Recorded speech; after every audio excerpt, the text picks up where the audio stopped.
Olá pessoal, sejam todos bem-vindos novamente aqui ao nosso canal Motocross 50 anos Bragança Paulista, um período histórico que Bragança comemora os seus 50 anos de motocross, que na época começou como categoria mãe e hoje se desenvolveu por mais de uma dúzia de categorias de off-road com moto, né? Sejam todos muito bem-vindos. Vocês ainda que não se inscreveram no canal, por favor, se inscrevam, né? Se gostarem do conteúdo, dê o seu joinha, o seu like, né? Façam os seus comentários. Se gostaram também do conteúdo, compartilhem com os amigos, etc. Façam o canal crescer, que para nós é muito bom. E isso vai engrandecer mais essa história fantástica de 50 anos de off-road e de motocross de Bragança. Tá? Vai aparecer o nosso e-mail aí, se vocês tiverem sugestões, outras pessoas que devem ser entrevistadas, eventos que devem ser comentados, material que vocês têm em casa, especialmente o pessoal aqui da região Bragantina, tiverem material das antigas aí, por favor, nos avisem, entrem em contato com a gente, que serão todos muito bem-vindos, tá bom? E hoje, especificamente nesse episódio, né, que nós estamos fazendo, eu tenho duas pessoas aqui na minha frente. Um é um grande amigo, trabalhou muito comigo, trabalha ainda muito comigo, certo? E outro, eu tive que aguentar desde quando eu nasci, que é o meu irmão. São dois velhos companheiros, certo? Que hoje vão contar muitos causos sobre a história do motocross ligado a Bragança Paulista. Comigo, Pércio Andrade Nascimento e Edson Gomes, os meus convidados de hoje, Edson Gomes da Silva. Ele é muito meticuloso, por isso que eu tive que corrigir. Estão aqui e, como é de costume no nosso canal, quem faz as apresentações são os próprios convidados. Então eu vou começar pelo Pércio. Pércio, conte um pouquinho quem você é. A nossa história de moto começou bem antes do motocross, né? Eu, particularmente, eu tinha um professor de matemática particular que tinha uma lambreta, né? E eu, depois da aula, ele deixava eu dar uma voltinha na lambreta dele, né? Depois eu tive um amigo que apareceu com uma bicicletinha a motor, a Velo Solex, uma bicicletinha francesa, né? Vendida pelo Mapping, né? Mapping, venha comigo, Mapping, era a musiquinha. Hoje o Mapping é ali na Xavier de Toledo, em frente ao Teatro Municipal. E nós tivemos duas, né? Compramos uma usada para aprender, depois pegamos uma mais zerinho, né? E aí o meu irmão usava ela para ir para o colégio de manhã, e eu ia para São Bernardo pela Anchieta com a bicicletinha a motor, né? Aí, como que nós entramos no motociclismo, né? Um dia, meu pai e minha mãe estavam visitando alguém ali, um amigo deles que morava na aclimação, de repente pararam assim, viram um barulho de motinho, passa este rapazinho, né, com a Velo Solex, e aquele monte de motinho, porque naquela época tinha a Yamaha 40, a própria Honda era 50, e tudo assim, numa distância. Aí meu pai virou para minha mãe e falou: Olinda, temos que comprar uma moto para o Percival. Aí meu pai conhecia o Felipe Carmona, que era um revendedor de moto ali da cidade, e nos indicou uma 50 Suzuki, a MA 50, que era uma motinho que não quebrava, tudo. Nós viemos para Bragança, né? Meu pai veio trabalhar na faculdade, meu irmão foi fazer o curso de Química, e estudou com o Marcos Guimarães, que o pai dele tinha, onde é o posto Quatro Esquinas, ele tinha uma revenda Suzuki. E como a gente precisava de mecânico, aí o meu irmão fez o curso na Suzuki de mecânico, né? E aí a gente morava em Atibaia, na Estância Parque, e aí nós compramos uma TS 185 para poder andar na terra, tudo isso. Aí tinha um lago, né? A gente fazia os pulinhos, tudo. Aí um dia, tivemos a revenda, foi aí que nós vimos que a DT 125 era uma moto que poderia se correr, apesar de ser nacional, né? Não. A TS 185. Tá, TS 185, mas depois nós tivemos, bem mais aí depois, mais de frente... A DT 180 quando saiu. Quando saiu, aí a gente saía. E a gente usava a TS, porque tinha a categoria 125 e 250. Então, uma moto 125, ela podia correr na 125 e na 250. E a TS 185 era uma moto de reserva. Aí que nós começamos realmente no motocross e começamos a trazer o motocross aqui, porque a gente morava aqui, a princípio, para divulgar a revenda, né? Porque naquele tempo a moto que chegava era só mecânicos que corriam, né? Então a moto, mas era divulgação de oficina. Tem umas fotos aqui, Tem. Né? Aí põe as fotos aqui para a gente recordar um pouco aí. Isso. Aí. Essa aí já eram umas motos protótipos na época, porque as MX 125. Eles tinham que o número, a plaquinha do número esconde, mas eles tinham, já era uma suspensão a gás, porque era muito tranco. Não era essa? Essa era a YZ. Ela ainda era bichoque. Bichoque. Nós abaixamos um pouco o amortecedor, porque eles eram bem mais na vertical. Aí a gente baixava um pouquinho para melhorar, mas eles ainda eram bichoques. Ela tinha o gás aqui, ó, tá vendo? O gás do amortecedor tá aqui. Tinha uma... o da frente não tinha. Depois nós inventamos de fazer adaptação, de colocar gás e tal, mas elas ainda não tinham. E na época, quem nos ajudou muito foi o Nivanor Bernardes, que ele corria pela Yamaha. Foi ele que conseguiu e aí ele conseguia. Essas então motos eram protótipos. E era uma loucura, porque ela era muito levinha, andava, que era um absurdo. E aí foi quando elas chegaram. Aí quando chegaram. Foi logo que elas chegaram, tá sem a identificação ainda. Aí tá o Cangrena, né? O mecânico, que é o que nos incentivou a correr. Aí tava o moço aí, cabeludão, bigodão. Tá. Eu aí, meio careca ainda, que eu tinha entrado na faculdade, né? E esse aqui é um rapaz que fazia escola aqui de aviação também, que também tinha uma DT importada ainda. Esse aí é no Gramado, em frente ao lago, né? Ali ao lago. Aí a gente, inclusive, tinha um negócio muito interessante, porque nós um dia estávamos assistindo a televisão, vimos o Ivo Quinimo pular os carros, aí, nossa, vamos pular, tal. Aí nós tínhamos uma caminhonete, fizemos uma rampinha de madeira. Aí os caras chegaram, meu pai trabalhando na faculdade. Nascimento, você não imagina o que os seus filhos estão fazendo lá no Taboão? O quê? Estão pulando o carro. Aí meu pai desceu. E aí começou. A maluquice. Aí começou. Eu só queria observar uma coisa, tá vendo? Aqui mostra a suspensão ainda original. Você vê que ela tá bem mais na vertical, né? Era um bichoque mesmo. Vamos lá. Que mais que nós temos? Essa é uma demonstração que a gente fazia. Em Atibaia. Também. Isso foi na Praça de Atibaia. Dentro da Praça de Atibaia. Cangrena, que era o... Cangrena pilotando a minha 750 Suzuki. E a gente fazia isso, carregava a bandeira, trocava de uns bastões, né? Era muito interessante. Vamos lá. Aí o senhor Pércio... Corrida aqui de Bragança, 76. Veja o equipamento que a gente tinha, né? Aí já era uma bota que eu consegui de um polícia rodoviário. Ele me falou, você não quer comprar não quer uma bota de presente? Não? Era calça de couro, duas camisetas de coleiro, para ficar bem grosso. A luva era de rodoviário, porque tinha aquela pasta para proteger das pedras. E aqui a gente usava uma peiteira que um amigo nosso trouxe dos Estados Unidos para mim e para o meu irmão, que era uma peiteira com umas ombreiras assim. A gente usava embaixo. E também na luva a gente usava uma luvinha de lã e depois a luva de couro, né?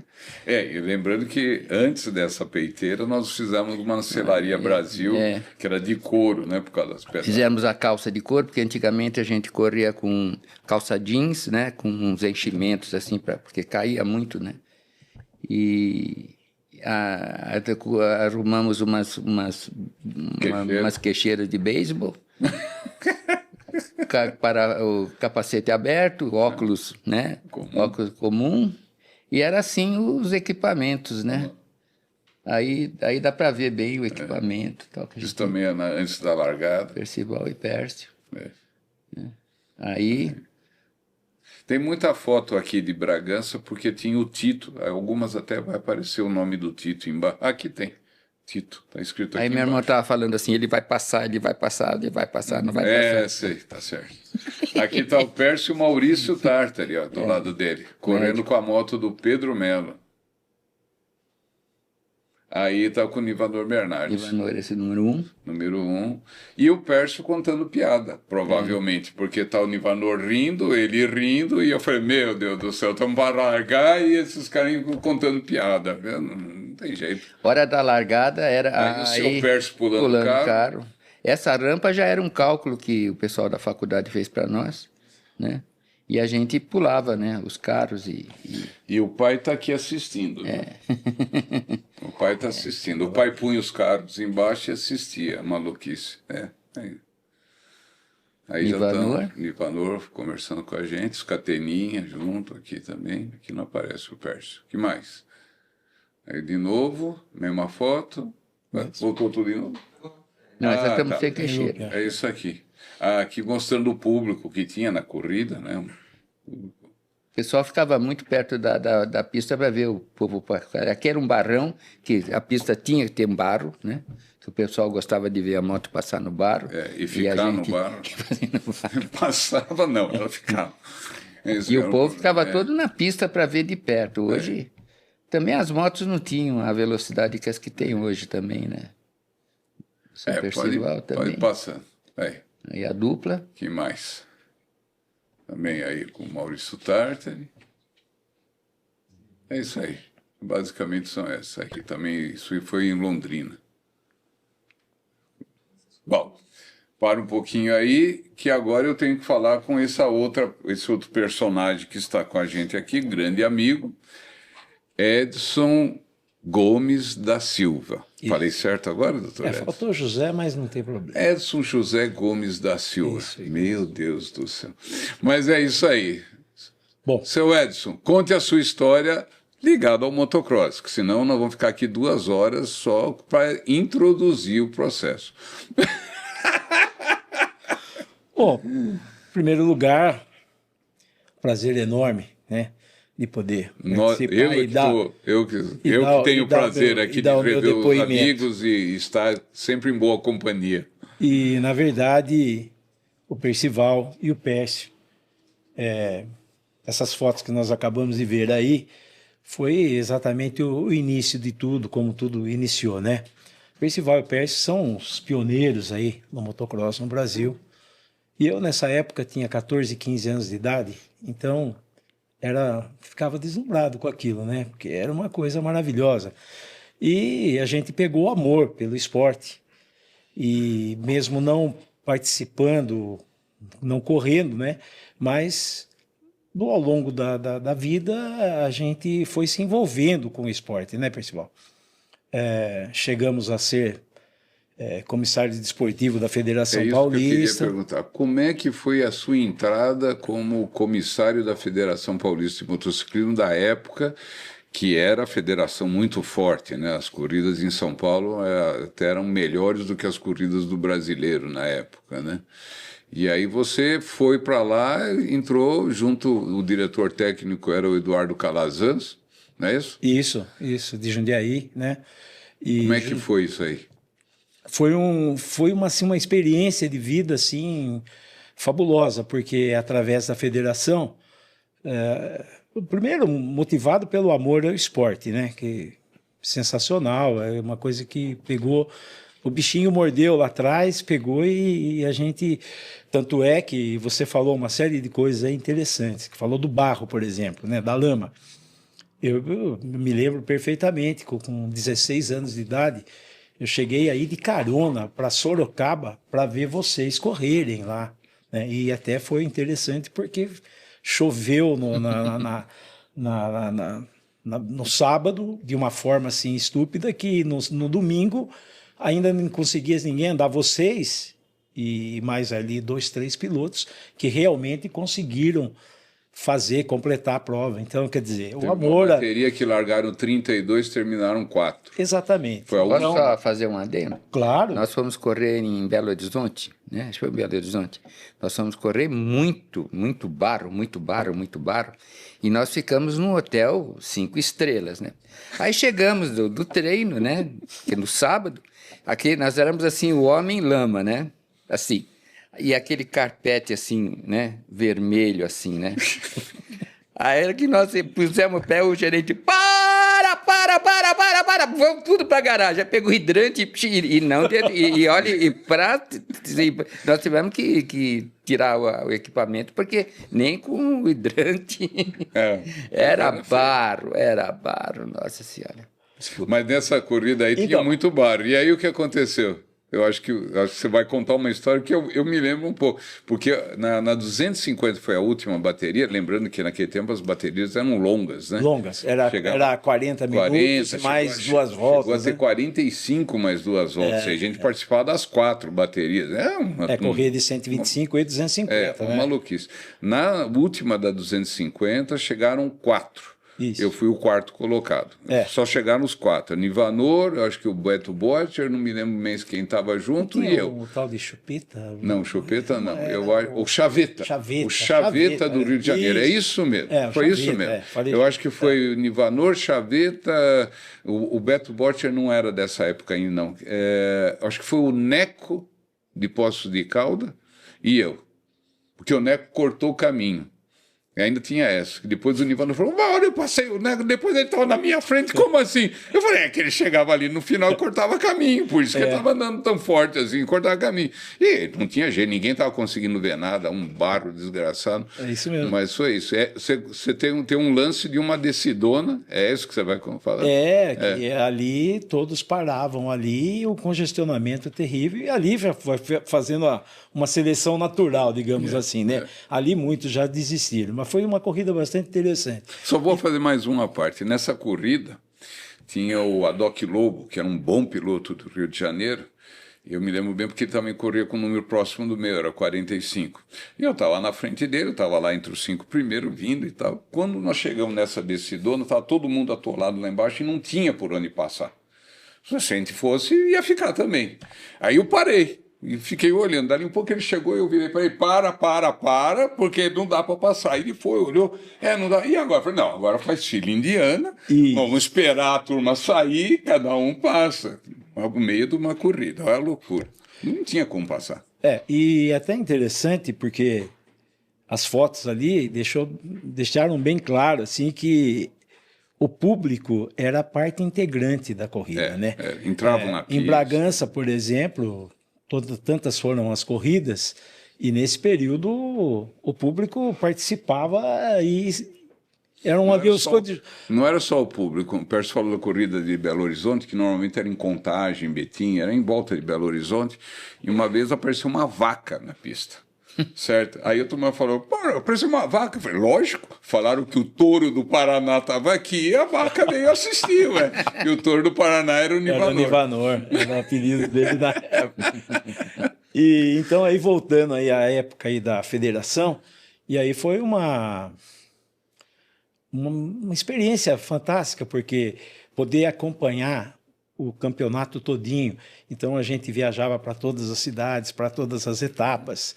E aquilo acabou formando uma família, né, Percival? Então, essa família, nessa época, esse pessoalzinho foi ser comissário esportivo do Hollywood Motocross em algumas etapas. Aí tinha uma pessoa muito educada, certo? Que o piloto chegava lá, todo aflito, querendo fazer a vistoria e tal. Aí eu, para.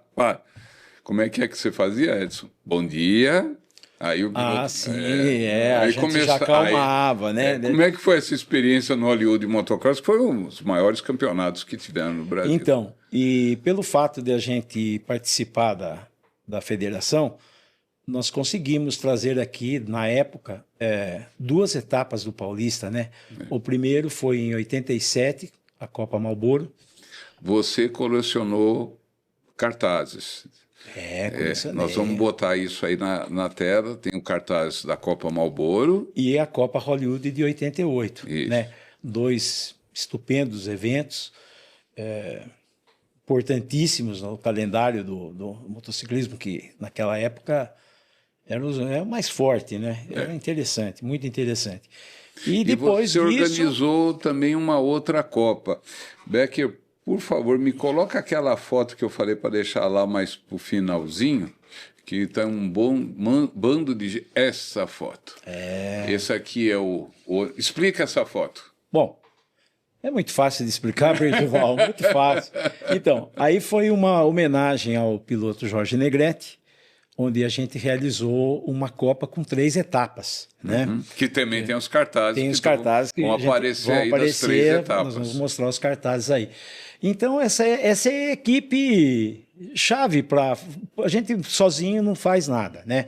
Então, eu nessa época trabalhava na prefeitura, então a gente tinha acesso a uma série de coisas e isso era um facilitador para a gente poder realizar. E nada mais merecido uma homenagem ao Jorge por tudo que já tinha feito e que fez até posterior na história do esporte, né? Você lembra quem está aí? Então, e aí convidados, né? Olha interessante, convidados aí e que fizeram questão de correr. E olha, vai apontando quem as são. 3 etapas. Então vamos lá. Começando aqui, o Anderson, que trabalhava com a gente na prefeitura, a Marisa, que trabalhava no departamento de saúde, que nos ajudava a dar todo o suporte com ambulância, aquela coisa toda. O grande, o mais importante aqui, ele acha que são os americanos que eu vou falar deles, mas não é, porque tudo começou com ele e com o irmão. Porque eles, para mim, que sou uma pessoa apaixonada pelo esporte, para mim está sendo uma alegria muito grande poder rever tudo isso, comentar, falar e passar um pouco dessa história aí. Aí o Percival, aqui é um piloto que foi trazido dos Estados Unidos, mas especificamente ele veio da Yamaha, ele era do Arizona. Os dois vieram para lá. É o Kelly Andrews. Por quê? Porque aqui nada mais que o Rodney Smith. O Rodney Smith, ele simplesmente era o cara que ganhava todas as etapas, ele era o bicho-papão, né? Então, mas ele corria pela Honda. Não, aqui ainda ele corria pela Yamaha. Nessa época ele ainda corria pela Yamaha. Eu acho que não corria, não. Porque a Yamaha trouxe o Kelly, que era a equipe Yamaha, Shell e Starup. Eu sei, mas o Ronnie veio pela Yamaha também. Então, depois veio também o Danny. Isso, depois veio o Danny Storbeck, que veio morar em Bragança, inclusive, e tudo mais. Todos eles moraram em Bragança. Todos eles. O Kelly morava também. Aí o grande Jorge, homenageado. Quem é esse cara aqui do meio, com essa cara feia aqui? A cara sempre foi feia e vai continuar porque nasceu assim, não vai mudar. Aí o Jorge, a Denise, o Casão, o Digão. Eu, sinceramente, esse aqui eu já não me lembro quem era, eu não me lembro. Tá bom. Mas eu lembrei de quase todos aí, né? Com exceção de outro que está escondido lá, que eu não sei quem é. Mas o cara da Honda, esse pessoal. E esse pessoal é que dava o suporte e nos ajudava aí para a realização das provas. E essa coisa interessante dos cartazes, né? Que você colecionou, que nós vimos aí. Eu tenho por característica, na minha personalidade, eu sou um cara saudosista. Isso... Eu gosto muito de história, eu gosto de aprender, eu estudo todo dia, eu procuro conhecer um pouquinho. E agora, essa é uma oportunidade fantástica, essa sua, Percival, do canal, da gente poder trazer para esse pessoal que está chegando aí um pouquinho da história, para eles saberem, né, entender um pouquinho como é hoje, porque tem que conhecer o passado, né? Exato. Quem não conhece o passado não vai entender o presente, né? E muito menos vai imaginar um futuro, né? Sabe que depois de muito tempo eu vim assistir uma corrida, e naquela época já nós tínhamos uma carretinha, depois nós tivemos uma caminhonete, e eu me lembro uma corrida que eu não era para ir, no fim decidi por última hora, eu tinha um Corcel branco, eu desmontei a moto para pôr dentro do Corcel, e cheguei lá de noite, montamos a moto, tudo. Então tinha essas peculiaridades, né? Hoje o pessoal tem biminhão, hoje eles têm verdadeiros laboratórios, né? Porque as fábricas, o Cross primeiro ele foi para divulgar oficina, né? Aí as fábricas começaram a ver que era uma corrida de extrema utilização da moto, a moto vive no limite, porque ou você anda, né? A própria tração que você precisa ter, a velocidade. Cross tem mais tem mais coisas que tem que fazer na moto do que a de velocidade. Na época, especialmente. Cross, você talvez... você tem que ter tração, a pista, por ser de terra, cada volta ela está diferente. Velocidade, não. Você tem que ter entrada de curva, fim de curva, aceleração, drenagem. Então, as fábricas começaram a ver que o esporte motociclístico, se uma moto quebra numa corrida, eles não precisam fazer um recall de 2.000, 3.000 motos. E o cross, por ser uma categoria de muito uso, né? É ótimo, né? As peças são testadas no limite. Então, eles têm verdadeiros laboratórios, né? Eles lavam a moto, então... E até uma hora eu passei perto de uma daquelas carretas, um monte de chassis, pneus, motor. Eu falei, meu Deus, naquele tempo nós não tínhamos nada disso, a gente tinha que ter Mas se dava muita risada naquele tempo, né? Naquela foto que tem com o Nivanor, você estava falando alguma coisa... E eu me lembrei que teve uma época que apareceu um piloto mexicano no Brasil, Nacho Carreira, Nacho Poeira, sei lá, um Nacho não sei das quantas. Ele está aqui embaixo da mesa. E aí, doutor Nacho... Bom dia, boa tarde, não? Sim. Sim, eu vim de México, até vi a pista que fizeram, que são, eles tratam o pessoal de terraplanagem, deixam, em vez de levar a terra embora, deixam tudo empilhado, né? E curvas, terra, precisa asfaltar a pista, fazer reta, em México é tudo reta. Tudo reta. E essa entrevista, senhoras e senhores que nos assistem, aconteceu em Sorocaba, acho que em 76, 77, por aí, 75, por aí, que um sujeito chamado Nivanor Bernardes, na época o grande nome, etc., foi ser entrevistado, né, pela imprensa local lá de Sorocaba. Sorocaba é uma cidade muito forte também em off-road, em motocross e tudo mais. E aí os caras falaram, não, e os pilotos aqui e tal? E aí o Nivanor virou, não, aqui tem grandes pilotos nacionais, estão todos aqui, os brasileiros. E, inclusive, hoje nós estamos tendo uma competição com um piloto mexicano, campeão mexicano, e apresenta esse cidadão como Nacho Carreira, Nacho Poeira, enfim, e ele me dá essa entrevista dizendo que no México as pistas de motocross eram todas asfaltadas. E os caras publicaram isso, que o grande piloto Nacho tinha feito elogios, etc., mas disse que no México as pistas eram todas asfaltadas. Agora, como é que nasceu o Nacho, né? O Nivanor ficava em casa, porque ele nos ajudava tanto que a gente hospedava ele em casa, né? Tinha um quarto de hóspede, tudo.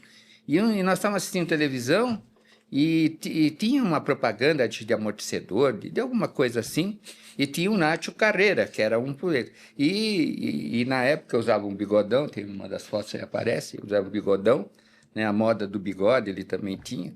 Meu tamanho. Aí, né?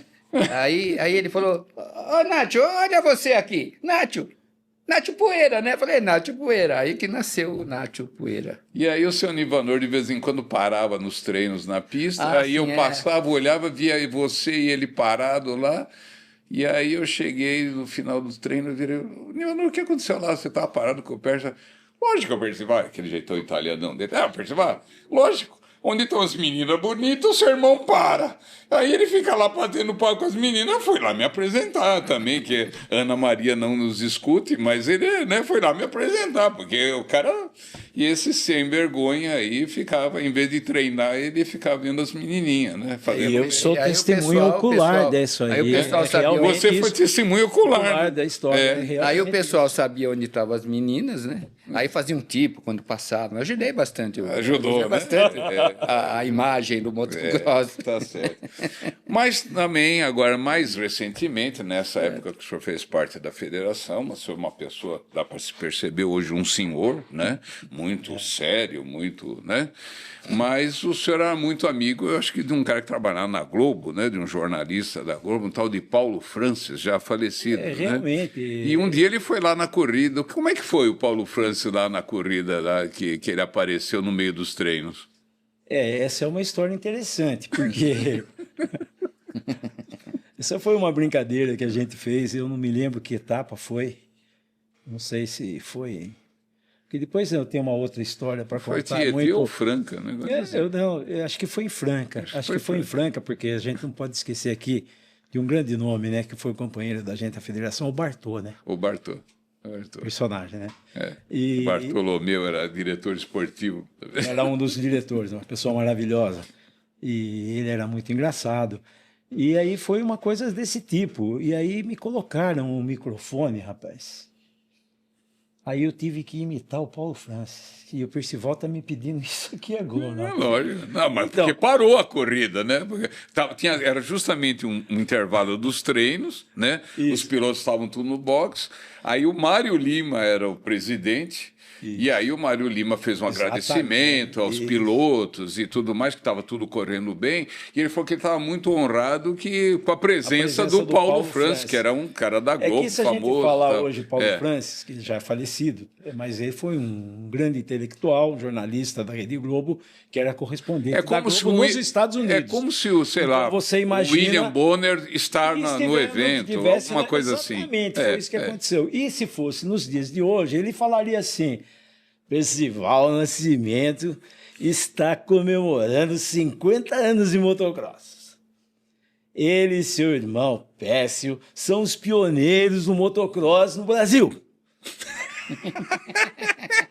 E lá vai o Paulo Francis falar e os pilotos tudo saindo. O Paulo Francis está aí, então, aquela coisa.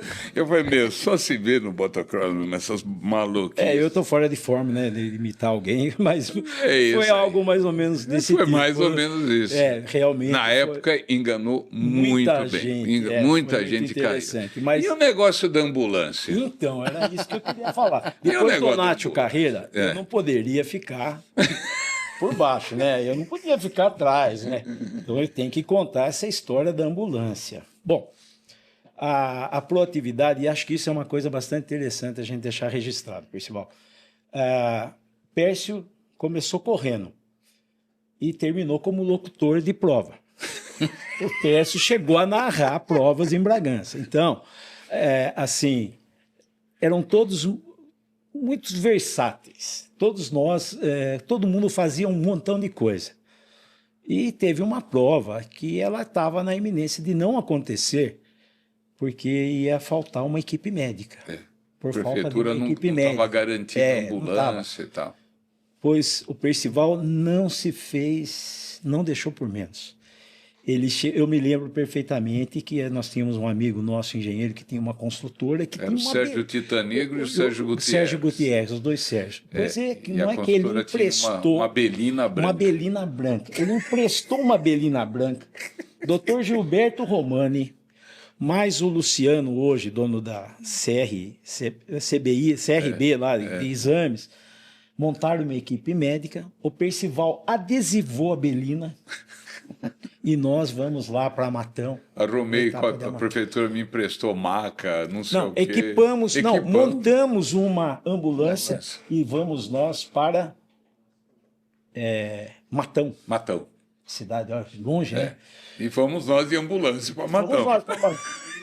Obviamente, o primeiro pedágio era aqui em Campinas, na Dom Pedro, né? Indo para Campinas, caminho. Passamos, pagamos o pedágio. Segundo pedágio. Tinha uma fila. Passamos, pagamos o pedágio. Lá para o terceiro, quarto, quinto pedágio, de repente... Tinha uma fila, né? Tinha uma fila. Aí entrou um funcionário lá que pedia que nós saíssemos da fila. E nós ficamos meio assim, né? E descobriram que nós estamos... que nós não somos ambulância. Desculpa, mas era para fazer o quê? Porque as ambulâncias não pagavam pedágio. E ele tirou a gente. Então, Nacho. Depois nós vamos contar, vamos ver se eu trago o Maurício Tarter e o Gilberto Romani, o Adriano Lossardo vai vir logo aí falar com a gente, mas nós vamos trazer para ele contar as histórias da equipe médica da Federação Paulista. Aí precisa ter Aí o negócio é complicado. Começar que você imagina, o mais indicado seria um ortopedista, e a gente levou um ginecologista, né? Então você veja que... Só que nessa época não tinha mulher correndo, não me lembro. Era só macho, né? Mas só uma que eu vou contar, que essa eu não aguentei, depois que eu descobri. A turma ia fazer exame, né? A equipe médica ia fazer o exame, né? No piloto, para ver. Sim, e eles levavam a sério. Tinha uma avaliação do piloto. Eles levavam a sério, faziam o exame, tal. E aí o Gilberto, gozador do que é o Giba, né? Chegava depois que ele examinava muito bem, olhava todos os exames, tipo sanguíneo, tudo certinho. Os caras naquele pôr de respeito, que era o médico, né? Tal, não sei o quê. Tá. Ele falou: bom, agora abaixa a calça. Imagina a pilotada, né? Moção e tal, aí fartando, né? Corredor de motocross, eu sou bacana e tal. Sou macho. Porque assim, baixa a calça. Como assim abaixar a calça, doutor? Pra quê? Porque eu vou fazer exame de toque. Eu sou ginecologista, eu sou proctologista, não sei o que lá, eu vou fazer exame de toque, é minha especialidade, para ver como... Peraí, mas exame de toque é só depois dos 40, eu tenho 18, eu tenho 20, não interessa. Vai, se não fizer, não vai correr. Não passa no exame, né? Não passa no exame. Não, doutor, não faça isso, pelo amor de Deus. Não, vai fazer só. Pode ficar sossegado, só tomamos nós dois aqui, não vai ter problema não. E já ia botando a luva, né? Já ia olhando assim. Aí o cara vinha aqui, não ia ter jeito, começava a baixar a calça aí. Vai embora, seu idiota. Já passou no exame, vou fazer exame de toque em marmanjo, você tá louco. Mas, enfim, isso é uma das do Gilberto. Tem muita história gozada, a gente poderia ficar falando aqui a noite inteira. Deixa eu falar mais duas, vou apresentar mais duas fotos aqui que é interessante aqui. Põe aquela que tem um kart, que tem um pilotinho que resolveu... essa daqui, na rua Joaquim Távora, na Vila Mariana, em São Paulo, na porta de casa, que o meu pai fez um circuito de kart dentro da casa, e o meu irmão está aqui com o kart dele, e eu estou mostrando para ele, não é assim que se anda, eu estou explicando para ele como é que se andava de kart. Esse é o precursor do kart, motor de bomba d'água. Motor de bomba d'água, esse é o Percy e esse é o Percival, já naquela época. E, além do meu pai ter participado de corridas, etc., tem uma foto aí que é muito interessante. Esse é o nosso avô, de moto, no Parque Dom Pedro, em São Paulo. Motinho com motorzinho, parecia muito a Velho Solex. Um pneu de cross, biscoito. Essa motinha era um pós-guerra. Inclusive, a TV Record fazia aos sábados um programa de corridas rústicas. Então, tinha ali na Europa, na França, quando chovia muito, então eles pegavam aquelas BSA, Ducati, Harley, tudo moto grande, e tentavam subir a montanha, né? E, logicamente, mais desciam do que subiam. Então, o pneu já vinha, porque não era nada muito pavimentado, chovia, então tinha que ter um pneu mais... Mas essa é uma moto pós-guerra. E o nosso avô, esse é o responsável da gente estar aqui. Esse é o Sr. Nascimento, precursor de tudo. Português, fundador da Portuguesa de Desportes, da Casa Portugal. Classes laboriosas, da Beneficência Portuguesa, coturnão, todo estiloso, né? Todo arrumadão. Naquela época não se usava... Buzina de... Genética, né? Está na genética já, né? Depois o meu pai veio, correu na inauguração de Interlagos. Ele foi o último piloto vivo da inauguração de Interlagos. Inclusive o pai passava por aqui, porque eles corriam em Lindóia, e eles vinham pela Estrada Velha. Né? E vinham à noite, e eles vinham à noite com óculos escuros, né? Para treinar. E outra que a gente nunca imaginava que vinha para Bragança, nós tínhamos uma oficina em Santos. E na época que chovia, porque a areia no asfalto, então a Volkswagen não vendia peças, né, para conserto. Aí meu pai vinha aqui no Dico, isso em 50 e poucos, né? Vinha aqui no Dico pegar peças de Kombi, de Fusca, né? E levava, recuperava, eles tinham um funileiro muito bom lá, manequinho, e ele dava uma tinta de fundo e vendia. Aí a pessoa recuperava as peças. E a gente nem pensava em vir para Bragança, meu pai já vinha, passava correndo, vinha ele, o primo dele e um caminhão de apoio, né? E eles corriam, os dois, porque eles tinham uma fábrica de móveis de aço e cofre, e com o prêmio dos dois primeiro e segundo lugar, eles importavam chapas, tudo. Então, nós vamos contar essas histórias ainda. Pércio, as fotos originais estão comigo, mas eu aproveitei que eu escaneei. Isso. Pus no papel fotográfico, você vai guardar uma nos seus álbuns de recordação. Exatamente. E aqui para você lembrar como é que anda de kart, né? É. As instruções. Exatamente, me lembro. Você lembrar como é que é. Eram pequenas né? instruções. Pequenas instruções. Muito pequenas. Com 5 anos, 6 anos no máximo aí de idade, com pequenas instruções. Que bacana, né? Certo? Gente, nós temos um limite nosso aí na faixa dos 40 minutos, né? Estamos chegando ao fim. Se a gente for continuar falando, nós temos horas e horas e horas, mas foi bom recordar os causos, né? Os causos. Que a gente normalmente traz os pilotos, como nós vamos ter muitos podcasts dos pilotos que estão se destacando aí, fazendo inclusive corridas internacionais, né? E a gente entra muito na parte técnica, na parte da corrida e tudo mais. Mas esses causos, essas palhaçadas que acontecem nos bastidores...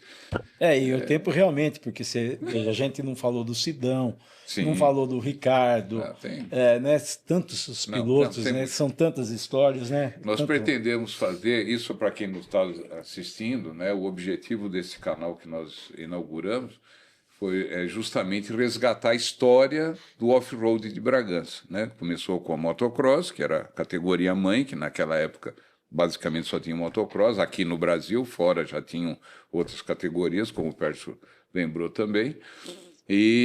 Mas nós queremos resgatar essa história desses 50 anos, com todos os bons pilotos que nós tivemos e tudo mais. Temos pilotos de ponta hoje, andando em várias categorias, né? Então, o objetivo é fazer isso. Em 2017, quando o Jorge Negrete fez aquela pista aí na Austin, nós fizemos um levantamento básico. Já na época, nós tínhamos mais de 600 pilotos em Bragança. Então, o nosso objetivo é resgatar a história. Obviamente que nós não vamos conseguir resgatar a história dos 600 pilotos.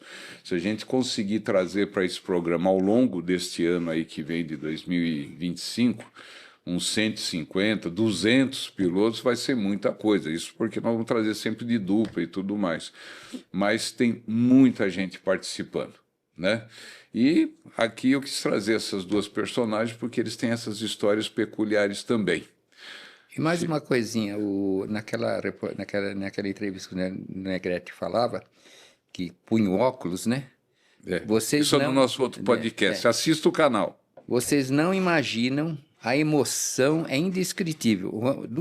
No cross tem três emoções muito grandes, né? Primeira, que quando você põe o capacete e você ouve, ou até arrepia, ouve o ronco das motos, é indescritível. Segundo, quando você salta, você está no ar. Você está no ar. E quando dão a bandeirinha, a placa de 2 voltas, fala, está acabando. Acabou. As 3 emoções.